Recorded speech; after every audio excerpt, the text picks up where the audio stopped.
Hello बच्चों, JEE mains 2027 के जनवरी attempt के लिए अब 6 महीने के लगभग जो है समय बाकी है। बैकलॉग बचा हुआ है, रिवीजन करना है और इस बीच में सबसे ज़्यादा जो ज़रूरत है वो क्या है, आपको लंबे समय तक अपनी स्टडी सिटिंग बनानी पड़ेगी। अगर आप अपनी जो है लंबी स्टडी सिटिंग नहीं बनाते हो तो फिर आपका रिवीजन जो है वो नहीं हो पाएगा, बैकलॉग कंप्लीट नहीं हो पाएगा, सिलेबस जो है वो पेंडिंग हो जाएगा। तो अभी कई बच्चे जो है मुझे आकर के बोलते हैं कि सर हमसे तो बैठा ही नहीं जाता, 2 घंटे से ज़्यादा हम फोकस कर ही नहीं पाते हैं, मोबाइल में डिस्ट्रैक्ट हो जाते हैं, पूरा समय हमारा ऐसे ही वेस्ट हो जाता है।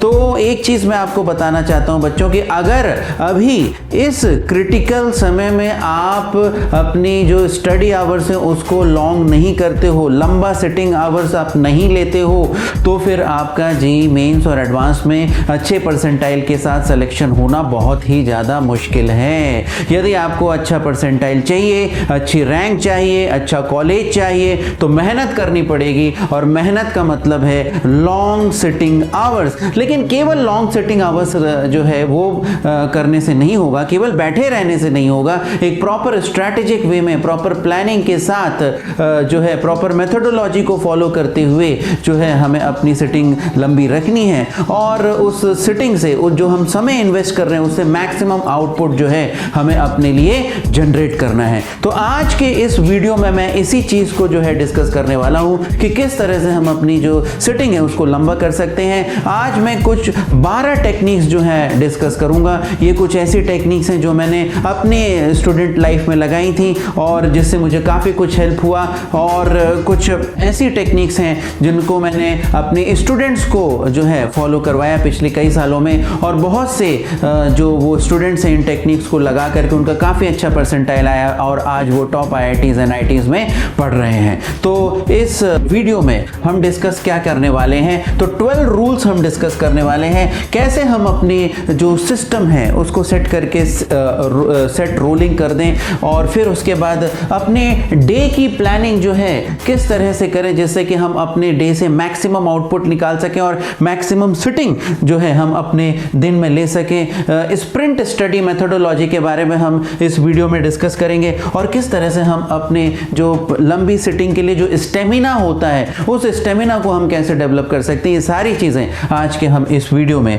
डिस्कस करने वाले हैं। तो सबसे पहले जो है रूल 1 वो क्या है। देखिए बच्चों, एक चीज है कि कभी भी जब आप किसी चीज के लिए मेहनत करते हो उस चीज के लिए आपको एक कंसिस्टेंट मोटिवेशन होना बहुत ज्यादा जरूरी है। तो इसीलिए अगर और आपको जो भी आप जेईई और जेईई मेंस और एडवांस की जब आप तैयारी कर रहे हो तो आपका जो गोल है वो जब तक क्लियर नहीं होगा उसके लिए आपका जो मोटिवेशन है वो भी नहीं आएगा। कई बार हम थके हुए होंगे, मेंटली टायर्ड होंगे, फिजिकली टायर्ड होंगे, लेकिन अगर आपका गोल क्लियर है तो आप वापस उठ करके मेहनत करना स्टार्ट कर दोगे even though you are very very tired, क्योंकि आपका मोटिवेशन बहुत ज़्यादा स्ट्रांग है। इसीलिए एक अच्छे कंसिस्टेंट मोटिवेशन के लिए आपको क्या करना चाहिए, आपको एकदम क्लियर गोल रखना चाहिए। और क्लियर गोल का मतलब है कि आपके अंदर प्रॉपर क्लैरिटी रहनी चाहिए कि भाई मुझे जो है जेईई मेंस में 99 परसेंटाइल प्लस लेकर के आना है, जेईई एडवांस में टॉप 2000, टॉप 1000, टॉप 500 में रैंक लेकर के आनी है, एनआईटी जो है टॉप एनआईटीज़ को मुझे एडमिशन लेना है, या फिर मुझे आईआईटी बॉम्बे में एडमिशन लेना है, आईआईटी बॉम्बे की सीएस ब्रांच में मुझे एडमिशन लेना है। एकदम स्पेसिफिक प्रॉपर जो है क्लियर गोल्स आपके होने चाहिए। और जब आपके क्लियर गोल्स होंगे तो वो जो चीज़ें, वो जो मोटिवेशन है वो आपको अंदर से आएगा उस गोल के लिए मेहनत करने के लिए। और दूसरा चीज़ है, हमेशा अपने आप को विजुअलाइज करिए। कभी भी जब आप डिमोटिवेटेड फील करें, जैसे मैं जब अपनी पढ़ाई कर रहा था, मैं जब डिमोटिवेटेड फील करता था तो देन मैं अपने आप को विजुअलाइज करता था कि अभी मैं मेहनत करूंगा और इस मेहनत के थ्रू अगर मैं आईआईटीएन बन जाता हूँ, मेरा आईआईटी में सिलेक्शन हो जाता है, तो फिर मेरी लाइफ कैसे रहने वाली है। और जब मैं इस तरह से सोचता था तो वापस मैं बहुत ज़्यादा मोटिवेशन के साथ फिर वापस पढ़ाई करने लग जाता था। तो इसीलिए क्लियर जो है आपका गोल वो बहुत ज़्यादा ज़रूरी है। तो इससे आपको क्या होगा कि एक कंसिस्टेंट मोटिवेशन आपको ज़रूर मिलेगा। इसके बाद जो नेक्स्ट रूल है वो क्या है। अब देखिए, कभी भी जब आप फोकस्ड वे में पढ़ाई करना चाहते हैं तो एक स्टडी जोन बहुत ज़्यादा ज़रूरी है, क्योंकि एम्बियंस आपको अफेक्ट करता है। अगर आप एक ऐसी जगह पे पढ़ रहे हैं जहाँ पे अगल बगल बहुत ज़्यादा शोरगुल हो रहा रहा है, लोग अलग अलग तरह की बातें कर रहे हैं, तो definitely you are going to get distracted. इसीलिए एम्बियंस को जो है प्रॉपर करना बहुत ज़्यादा ज़रूरी है। इसीलिए आपको क्या करना है, आपका एक फिक्स्ड स्टडी का प्लेस होना चाहिए, भले ही वो रूम बहुत बड़ा ना हो। मैं जानता हूं कि कई बच्चों के लिए पॉसिबल नहीं होगा कि एक अलग से बड़ा रूम अरेंज कर पाना, कोई बात नहीं, एक छोटा सा स्पेस जो कि थोड़ा सा सेक्लूडेड हो, थोड़ा सा आइसोलेटेड हो, जहां पे आपको दूसरे लोगों से डिस्टर्बेंस जो है ना फेस करना पड़े, तो एक फिक्स्ड प्लेस होना चाहिए। दूसरा चीज़ है, ऐसा नहीं कि बहुत गंदा जगह, क्योंकि गंदगी से भी जो आपका माइंड है उसका फोकस और कंसंट्रेशन बिगड़ता है। तो क्लीन होना चाहिए, साफ सुथरा रूम होना चाहिए, आइसोलेटेड होना चाहिए वो। और फिर उसके बाद अगल बगल कहीं बेड, ये सारी चीज़ें आपके आसपास नहीं होनी चाहिए। देखिए बेड में क्या है, एक बहुत स्ट्रॉन्ग अट्रैक्शन पावर रहता है। अगर आपके स्टडी रूम में बेड भी रखा हुआ है तो जनरली क्या होता है कि वो जो बेड है वो आपको बहुत ही स्ट्रॉन्ग फोर्स से अट्रैक्ट करता है। और कई बार बच्चे जो हैं अट्रैक्ट होकर के उसमें सो जाते हैं, उनका 4-5 घंटा जो है बर्बाद हो जाता है। इसीलिए जो बेड है वो आपसे दूर होना चाहिए, आपके स्टडी रूम में जो बेड है वो नहीं होना चाहिए, अदरवाइज आपको जो है स्लीप का डिस्ट्रैक्शन जो है वो फेस करना पड़ेगा। तो ये ध्यान रखिए कि जैसे ही बेड देखते हैं तो लोगों को नींद आती है। Bed trains the brain for sleep, इसीलिए आपको जो है एम्बियंस प्रॉपर मेंटेन करके रखना पड़ेगा। और जो टेबल है उसमें बहुत ज़्यादा, जैसा कि मैं बता रहा था कि रूम गंदा नहीं होना चाहिए, आपका टेबल भी गंदा नहीं होना चाहिए, टेबल भी साफ सुथरा होना चाहिए। जो रेलेवेंट बुक्स हैं, रेलेवेंट नोट्स हैं, वही आपके सामने होने चाहिए। ज़्यादा भरा हुआ जो टेबल है, गंदा टेबल है, वैसा नहीं होना चाहिए। तो ये अगर आप एम्बियंस प्रॉपर प्लान करते हो तो आपको फोकस करने में हेल्प होगा। इसके बाद जो अगला रूल है, रूल 3, वो क्या है, देखिए सबसे बड़ा जो डिस्ट्रैक्शन आपके लिए होता है वो तो आपका सेलफोन है, वो तो आपका मोबाइल है, वो तो सोशल मीडिया है, राइट। तो सेल फोन को दूर कर दीजिए। अब आपने सोचा नहीं सर, हम तो साइलेंट मोड में रख करके पढ़ाई कर लेंगे, हमारे अंदर इतना सेल्फ कंट्रोल है, केवल हम नोटिफिकेशन चेक करेंगे और कुछ नहीं करेंगे। देखिए बच्चों, आपको लग रहा है कि आप सिर्फ नोटिफिकेशन चेक करके मोबाइल को छोड़ दोगे, ऐसा नहीं होता है। सोशल मीडिया का नोटिफिकेशन आएगा, व्हाट्सएप का नोटिफिकेशन आएगा, तरह तरह के नोटिफिकेशन आएंगे। नोटिफिकेशन से शुरू होगा और 2 घंटा, 3 घंटा, 4 घंटे में चला जाएगा। कहीं आप रील देखते हुए अपना समय बिता दोगे, कहीं आप यूट्यूब के वीडियोस देखते हुए अपना समय बिता दोगे, कहीं आप फ्रेंड से व्हाट्सएप पे चैटिंग करते हुए, इंस्टाग्राम पे चैटिंग करते हुए अपना समय बिता दोगे। तो मोबाइल को जो है वो आप दूर कर दीजिए। मोबाइल जो है आपके पास पढ़ाई करते समय नहीं रहना चाहिए। इसके अलावा स्क्रीन टाइम, आप सबको पता होगा, स्क्रीन टाइम वो समय है जो हम अपने मोबाइल के स्क्रीन को देखने में बिताते हैं। उस स्क्रीन टाइम को मिनिमाइज करके फिक्स्ड रखिए। आपको, मैं जानता हूं कि आप लोग रील्स बिना देखे नहीं रह पाते होंगे, यूट्यूब के वीडियोस बिना देखे नहीं रह पाते होंगे, शॉर्ट्स बिना देखे नहीं रह पाते होंगे, सोशल मीडिया के बिना नहीं रह पाते होंगे। उस टाइम को फिक्स और रिस्ट्रिक्टेड रखिए, मिनिमाइज करके रखिए। जितना जो है मिनिमाइज करेंगे उतना ही आपको डिस्ट्रैक्शन से बचने में फायदा होगा, राइट। तो अगर आप ना नहीं कर सकते, उसको पूरा खत्म नहीं कर सकते, लेकिन मिनिमाइज तो कर ही सकते हैं। तो this is very very important कि स्क्रीन टाइम को जो है अपना मिनिमाइज करिए। और जो है रील्स वगैरह जो देखने में आपका जो समय है, उस समय को जो है अपना बचाइए, क्योंकि रील्स जो है भले ही वो 1 मिनट 2 मिनट की रील्स होती हैं, शॉर्ट्स जो है वो 1 मिनट 2 मिनट के शॉर्ट्स हो सकते हैं, लेकिन उनको देखने में आपका घंटों जो है वो निकल जाता है और आपको पता भी नहीं लगता है कि आपका समय बर्बाद हो गया। जब समय बर्बाद हो जाता है फिर आपको एक गिल्ट का फील होता है कि अरे हमने तो अपना आज का जो पूरा टाइम है वो इस तरह से मोबाइल देखने में वेस्ट कर दिया। दूसरा चीज़ है, मोबाइल फ़ोन जो है उससे आपकी प्रोडक्टिविटी भी कम होती है, आपके जो फोकस पावर है, कंसंट्रेशन पावर है, वो भी इफेक्ट होता है। तो ये चीज़ जो है ध्यान रखिए कि मोबाइल को जो है दूर रखिए। फिर इसके बाद जो रूल 4 है वो ये है कि देखिए, आज मैं सो करके उठा तो आज का मेरा प्लान क्लियर होना चाहिए। ऐसा नहीं कि आज मैं सो करके उठा, मुझे पता ही नहीं है कि भैया मुझे क्या करना है, मेरा जो आज का दिन का प्लान है, मेरा आज का टाइम टेबल क्लियर ही नहीं है। अगर आपको आज के दिन की क्लैरिटी नहीं है, आज क्या करना करना है उसकी क्लैरिटी नहीं है, डेफिनेटली बच्चों आप टाइम वेस्ट करोगे। इसीलिए एक दिन पहले आप पूरा प्लानिंग कर लीजिए, स्पेसिफिक प्लान करिए, है ना, स्पेसिफिक प्लानिंग करिए कि मेरे को ये सब्जेक्ट का ये चैप्टर पढ़ना है, इस टॉपिक के मुझे इतने PYQ सॉल्व करने हैं, मुझे एक सेल्फ टेस्ट लेना है, मुझे एक मॉक टेस्ट जो है वो देना है। इस तरह से पूरा एकदम स्पेसिफिक प्लानिंग जो है टाइम के साथ रियलिस्टिक प्रैक्टिकल प्लानिंग जो है वो अपनी करिए। क्योंकि अगर आपका प्लान रेडी है, जैसे आप उठोगे फ्रेश होकर के, आपने रात को अच्छी नींद ले ली है, सुबह फ्रेश होकर के जब आप उठ रहे हो तो आपको पूरी क्लैरिटी है कि मुझे किस तरह से अपना आज का जो दिन है वो बिताना है। अगर वो क्लैरिटी नहीं रहेगी तो आपका टाइम वेस्ट होने का बहुत ज़्यादा हाई चांस है। तो जैसा कि मैंने बताया कि अपने गोल्स को क्लियर रखिए, स्पेसिफिक टारगेट्स रखिए, कौन सा सब्जेक्ट, कौन सा टॉपिक, कितने क्वेश्चन सॉल्व करने हैं, सारा चीज़ें को एकदम एज स्पेसिफिक एज जो है रखिए। इसके अलावा थोड़ा सा बफर रखना भी ज़रूरी है। जैसे अगर आपने ये प्लान कर रखा है कि 1 घंटे के अंदर आप फिजिक्स के 30 PYQs कर दोगे, हो सकता हो ना हो पाए तो आप आधे घंटे अपना जो है बफर रख सकते हैं। 1 घंटे का आप अपना ऑफिशियल टाइम रखिए, 30 मिनट्स का जो है थोड़ा सा बफर रख लीजिए कि हो सकता हो कुछ क्वेश्चंस में आप अटक गए, या हो सकता हो कुछ क्वेश्चंस में आपको जो है सोल्यूशन रेफर करने की ज़रूरत हो गई, थोड़ा सा टाइम लग गया समझने में, तो डेफिनेटली थोड़ा सा बफर के साथ realistic practical planning, specific planning ये आपको करनी है। सुबह उठते हुए क्लैरिटी रहनी चाहिए कि आज हमें क्या करना है। सुबह उठते हुए हमें कंफ्यूजन नहीं चाहिए, अनक्लियर जो है हमारा टाइम टेबल नहीं होना चाहिए कि हमें ये पता ही नहीं है कि आज हमें क्या करना है। तो this is very very important. फिर उसके बाद जो नेक्स्ट रूल 5 है वो क्या है, तो जो कठिन चीज़ें, देखिए जब आप सुबह उठते हैं तो सुबह उठ के आपका माइंड फ्रेश रहता है ना, तो फ्रेश माइंड के साथ आप डिफिकल्ट चीज़ों को कर सकते हैं। अब डिफिकल्ट चीज़ें अलग अलग लोगों के लिए अलग अलग हो सकती हैं। कुछ लोगों को केमिस्ट्री याद करने में डिफिकल्टी आती है तो बोलेंगे कि sir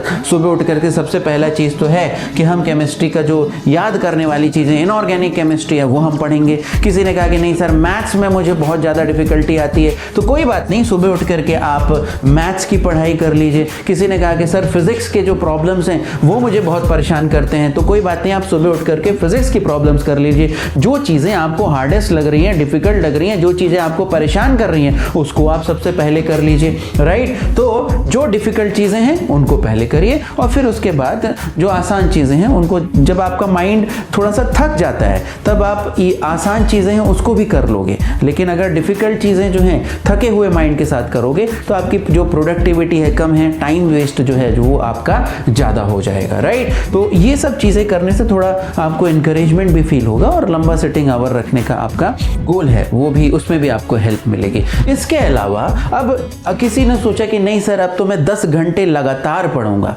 okay that may be difficult, right. तो आप क्या करिए, अपनी प्लानिंग इस तरह से करिए कि 2 घंटे आप लगातार पढ़िए विदाउट एनी डिस्ट्रैक्शन। फिर हर 2 घंटे के बाद 10 मिनट का जो है रेस्ट ले लीजिए। अब वो रेस्ट जब आप ले रहे हैं तो उसमें ये नहीं कि तुरंत मोबाइल उठा करके चेक करने लग गए, नहीं, मोबाइल को अभी भी दूर रखिए। वो 10 मिनट जब आप रेस्ट ले रहे हैं थोड़ा सा अपने आप को स्ट्रेच करिए। आपको अगर पानी पीना है पानी पी लीजिए, आंखों को रिलैक्स करिए, वॉशरूम जाना है वॉशरूम चले जाइए। तो ये मतलब ऐसी चीज़ें करिए जिससे आपको डिस्ट्रैक्शन ना हो। वो सच में आपको रिलैक्स करना चाहिए आपके माइंड और बॉडी को। तो 2 घंटे की लगातार पढ़ाई, फिर 10 मिनट का रेस्ट, फिर 2 घंटे की पढ़ाई, फिर 10 मिनट का रेस्ट। इस तरह से आप जो है अपनी जो स्टडीज़ की प्लानिंग कर सकते हो, राइट। क्योंकि लगातार आप अगर 6 घंटे 7 घंटे 8 घंटे 9 घंटे पढ़ोगे तो डेफिनेटली डिफिकल्ट होगा। बीच बीच में आपको ब्रेक्स लेना जरूरी है। अब आपने 2 घंटे 10 मिनट 2 घंटे 10 मिनट यानी 4 घंटे 5 घंटे एक बार आपने पढ़ लिए, फिर उसके बाद थोड़ा लंबा गैप भी आप ले सकते हो, आधे घंटे का भी गैप ले सकते हो, राइट। तो इस तरह से करने में आपका जो माइंड है वो रिजुविनेट हो जाता है, फ्रेश हो जाता है और फिर उसके बाद न्यू फ्रेशनेस के साथ आप वापस अपनी पढ़ाई में जा सकते हो। तो यहाँ पे जो 10 घंटे ब्रेक है उसमें आपको वॉक, ड्रिंक, स्ट्रेच करना है, ये सारी चीज़ें करनी है। फ़ोन यूज़ नहीं करना है।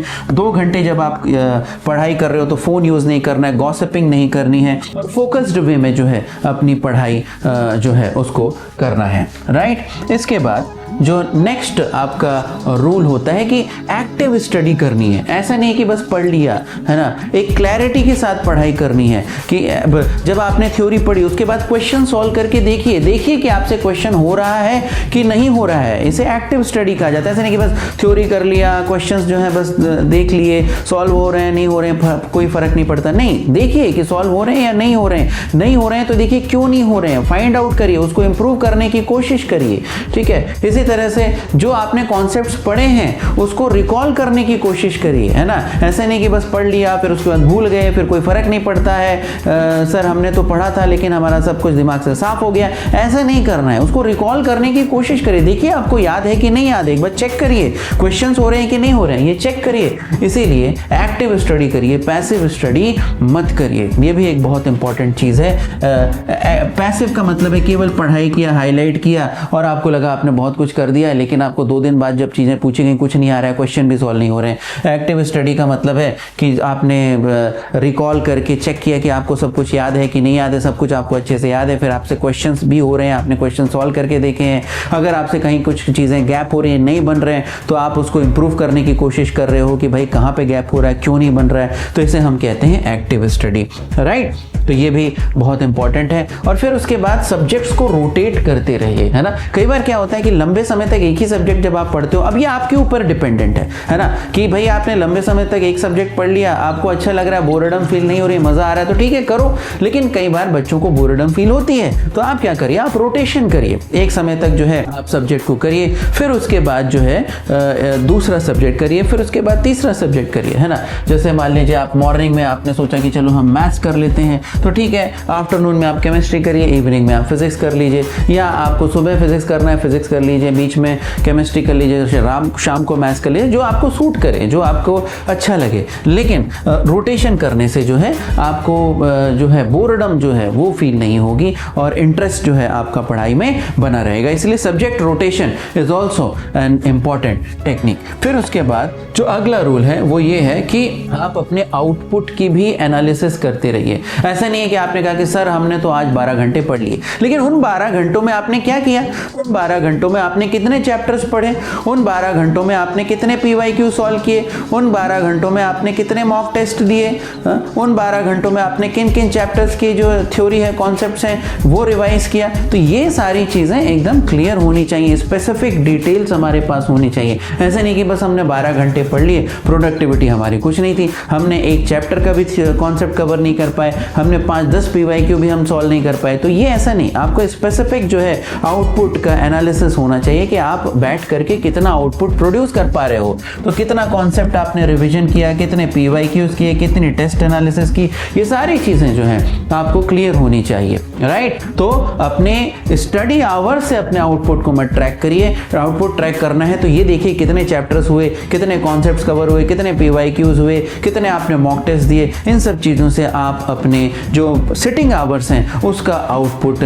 जो है एनालाइज कर सकते हैं। और ये बहुत ज़्यादा ज़रूरी है, क्योंकि जस्ट सिटिंग जो है करने से आपके मार्क्स इंप्रूव नहीं होंगे। कई बार मेरे को बहुत सारा एक्सपीरियंस है, कई बच्चे बोलते हैं कि सर हम घंटों पढ़ते रहते हैं। कई बच्चों के पेरेंट्स मेरे पास आकर के बोलते हैं कि सर ये तो दिन भर पढ़ता रहता है, दिन भर पढ़ती रहती है, कहीं उठ करके नहीं जाती, कहीं इसका डिस्ट्रैक्शन नहीं है, तो फिर इसके मार्क्स क्यों नहीं आ रहे हैं। क्योंकि बच्चों वो जो सिटिंग आवर्स है उसमें प्रोडक्टिविटी बहुत ज़्यादा कम है ना। तो एक प्रॉपर एनालिसिस आपकी होनी चाहिए कि आप कितना प्रोडक्टिव जो चीज़ें हैं, कितनी प्रोडक्टिव स्टडी उन सिटिंग आवर्स में कर पा रहे हो, राइट। सो इसीलिए जो अपना आउटपुट है उसको ट्रैक करना बहुत ज़्यादा ज़रूरी है। इसके बाद एरर नोटबुक अपना मेंटेन करिए, वो भी एक इंपॉर्टेंट चीज़ है। दैट इज़ आप सबको पता होगा इसके कॉन्सेप्ट्स की एरर नोटबुक हम कैसे मेंटेन करते हैं। उसके बाद जो है एक और चीज़ है, जैसा कि मैं आपको बता रहा था कि सर ये स्टेमिना को कैसे बढ़ाएं, है ना। तो देखिए एक चीज़ समझिए कि अपने स्टेमिना को मेंटेन करने के लिए, बढ़ाने के लिए आपको अपने बॉडी को और माइंड को भी रेस्ट देना पड़ेगा।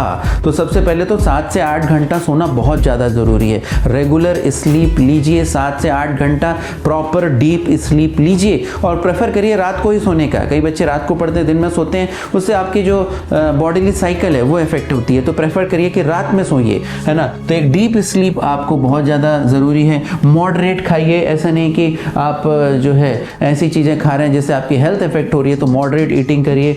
उसके बाद जो है एक्सरसाइज करना बहुत ज़्यादा ज़रूरी है, रेगुलर जो है एक्सरसाइजेस करिए।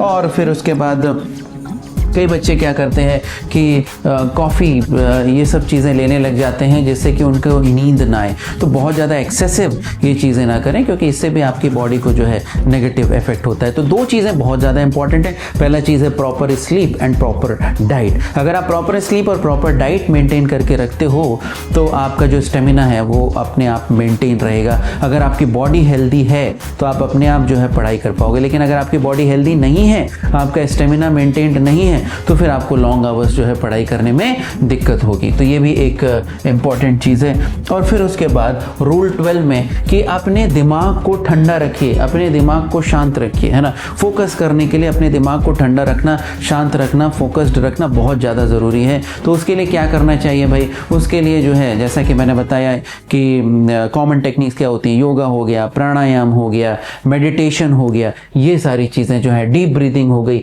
ये सारी चीज़ें करिए। थोड़ा सा एवरीडे एक्सरसाइज भी आप चाहे तो कर सकते हैं फॉर सम टाइम, या कुछ बाहर जाकर के आपने खेल लिया, वो सारी चीज़ें भी आप कर सकते हैं। तो योगा, प्राणायाम, साइलेंट मेडिटेशन, ये कुछ आप योगास कर सकते हैं फॉर फोकस, अपने फोकस को बढ़ाने के लिए। तो ये चीज़ें भी करना बहुत ज़रूरी है। और मैं खुद भी अपनी लाइफ में जो है मेडिटेशन प्रैक्टिस करता हूँ और उससे मुझे भी बहुत ज़्यादा हेल्प मिला है अपने दिमाग को फोकस्ड रखने के लिए। कई बार मुझे भी बहुत लंबे लंबे समय तक लगातार जो है पढ़ाना पड़ता है, और ऐसे जब स्ट्रेचिंग आवर्स जो है, स्ट्रेचिंग मेरा जो शेड्यूल रहता है, तो ऐसे शेड्यूल में मुझे अपना फोकस, क्योंकि सारा काम तो मुझे अपने दिमाग से ही करना है, पढ़ाना है, क्वेश्चन सॉल्व करने हैं, मेंस एडवांस के क्वेश्चन सॉल्व करते रहना पड़ता है। कई बार बच्चे बहुत डिफ़िकल्ट प्रॉब्लम्स जो हैं अलग अलग बुक सॉल्व कर करके जो है ले आते हैं, तो मुझे भी अपना फोकस मेंटेन करना पड़ता है, मुझे भी अपनी प्रोडक्टिविटी को मेंटेन करना पड़ता है। और ये मैं मेडिटेशन जो है रेगुलरली एवरीडे करता हूँ, जिससे कि मेरा फोकस जो है वो मेंटेन्ड रहता है, मेरी प्रोडक्टिविटी वो भी मेंटेन्ड रहती है। तो ये भी एक बहुत इंपॉर्टेंट जो है रूल है। और फिर उसके बाद जो लास्ट जो रूल है कि भैया never allow a zero day. Zero day का मतलब है उस दिन आपने कुछ भी नहीं किया, कुछ भी नहीं किया, ना तो पढ़ाई करी, बिल्कुल भी नहीं बैठे, आप पूरा दिन आपका समय बर्बाद हो गया। नहीं, कुछ तो करिए, कुछ तो करिए। भले आपके घर में देखिए, एक चीज़ ये समझिए कि कुछ ना कुछ एक्टिविटीज़ तो चलती ही रहेंगी। आपके घर में हो सकता है गेस्ट आ जाएं, आपके किसी रिलेटिव का फंक्शन है, कुछ किसी का शादी हो रहा है, कुछ भी ऐसे एंगेजमेंट्स आपके ज़रूर आ सकते हैं। तो वो रीज़न आपको मिल सकता है कि सर आज मेरे को नहीं पढ़ना है, आज मुझे पूरा दिन एंजॉय करना है। लेकिन कोशिश ये करिए बच्चों कि भले ठीक है, मैं मान गया कि आपको एक आध दिन आपको कोई फंक्शन अटेंड करना है, किसी की शादी अटेंड करनी है, इट्स ओके, लेकिन फिर भी ऐसे दिनों में भी ज़ीरो डे मत करिए, कुछ ना कुछ पढ़ाई ज़रूर करिए। कीप द मोमेंटम गोइंग, ये बहुत ज़्यादा ज़रूरी है। तो never allow a zero day, even on a disturbed day, something that keeps the momentum alive. अपने मोमेंटम को अलाइव रखिए, कुछ ना कुछ कर लीजिए, कुछ तो रिवीजन कर लीजिए, कुछ तो PYQs कर लीजिए, कुछ तो क्वेश्चंस, कुछ सब्जेक्ट्स जो हैं, कुछ ना कुछ तो ज़रूर कर लीजिए, जिससे कि आप जो है अपने गोल की तरफ और थोड़ा सा आगे बढ़ पाएँ। तो ये कुछ टेक्निक्स थी जिसको कि हम फॉलो कर सकते हैं अपने जो स्टडी आवर्स को बढ़ाने के लिए, स्टडी स्टेमिना को बढ़ाने के लिए। और अगर आप ये चीज़ें करते हो तो डेफिनेटली आप देखोगे एक सिग्निफिकेंट इम्प्रूवमेंट जो है आपको अपने स्टडी आवर्स में देखने को मिलेगा। और अगर आप मेहनत करते हो तो ये बिल्कुल एकदम साइंटिफिक चीज़ है कि जितना ज़्यादा मेहनत करोगे उतना ही अच्छा आपका रिजल्ट आएगा। Result is directly proportional to the hard work that you put in. तो जितना ज़्यादा आप अपना स्टडी आवर्स बढ़ाओगे उतना ही ज़्यादा आपको जो है रिजल्ट मिलेगा। तो अपने गोल्स को एकदम क्लियर रखिए और फिर अपना जो डे है उसका प्रॉपर प्लानिंग करिए, अपना जो रूम है, एम्बियंस है, उसको अच्छा रखिए, और फिर उसके बाद अपने जो बॉडी है उसको हेल्दी रखिए, माइंड को फिट रखिए, रात को प्रॉपर नींद लीजिए, प्रॉपर डाइट अपना मेंटेन करिए, योगा प्राणायाम करिए, और इस तरह से आप देखेंगे कि आपको ज़रूर जो स्टडी आवर्स हैं वो धीरे धीरे करके काफ़ी जो है बढ़ जाएंगे। तो आई होप इस वीडियो से आपको फ़ायदा हुआ होगा, और अगर आपको ऐसा लगता है तो इस वीडियो को लाइक कर दीजिए, शेयर कर दीजिए, हमारे चैनल को सब्सक्राइब कर दीजिए, और मिलते हैं हम अगले वीडियो में। Till then wish you all the best, take care, bye bye.